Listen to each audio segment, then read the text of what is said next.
আপনি যেহেতু ধান গবেষণা ইনস্টিটিউটে আছেন, আপনি একটু বলবেন যে বর্তমানে আপনারা আসলে কি নিয়ে কাজ করছেন এবং ধানের কোন জাত নিয়ে আপনারা গবেষণা করছেন যেটি আসলে এখনো আপনারা অ্যানাউন্স করেননি, সেই বিষয়টি আমাদের একটু জানাবেন। কৃষি অর্থনীতি বিভাগ ধান গবেষণা ইনস্টিটিউটও 19টা বিভাগের মধ্যে একটা অন্যতম বিভাগ।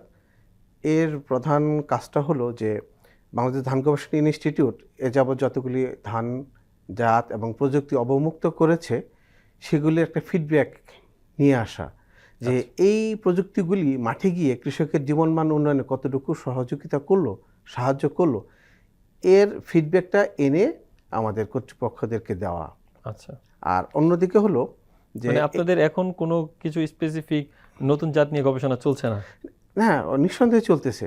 দেখা যায় যে আমরা এখন কোল্ড টলারেন্ট রাইস ভ্যারাইটির কাজ চলতেছে।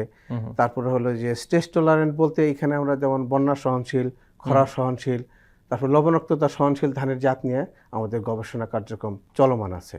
বাংলাদেশ জাতীয় সিড বোর্ড 214তম সভায় তারা ধান গবেষণা ইনস্টিটিউটে 3টি জাত অবমুক্ত করেছে।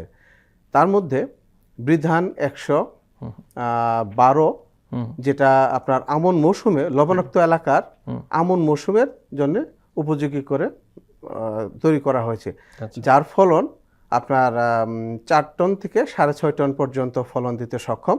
তবে এটা লবণাক্ততার মাত্রার উপর ভিত্তি করে।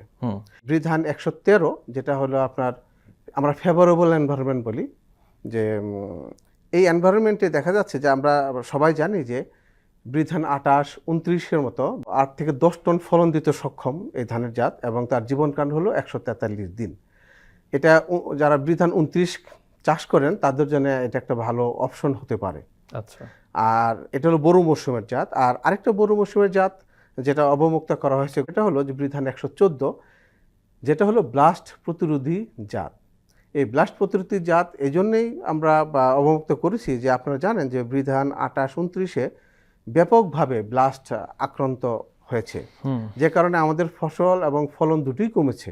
তো এটা ব্রিড জন্য এক ধরনের চ্যালেঞ্জ ছিল যে আমরা ব্লাস্ট প্রতিরোধী জাত যত তাড়াতাড়ি সম্ভব অবমুক্ত করব। 114 যে জাতটা ব্লাস্টের, সেই জাতটা অবমুক্ত করেছি। মানে এটা কি ব্রি 114? হ্যাঁ, বৃধান 114। আচ্ছা, চালটা একটু মাঝারি মোটা এবং ফলন 60 টন পর্যন্ত দিতে পারবে এই ব্লাস্ট প্রতিরোধীর কারণে।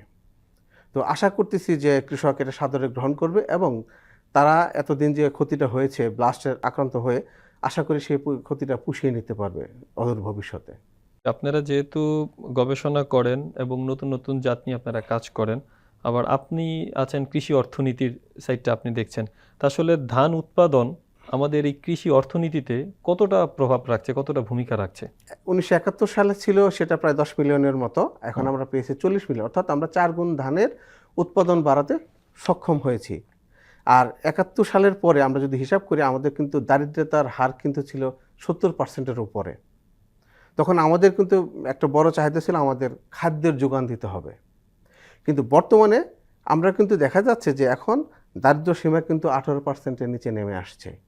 এর পিছনে যে বড় কারিগর সেটা হলো বাংলাদেশ ধান গবেষণা ইনস্টিটিউট এবং পাশাপাশি নার্সভুক্ত যে অন্য যে প্রতিষ্ঠান আছে সেইগুলি।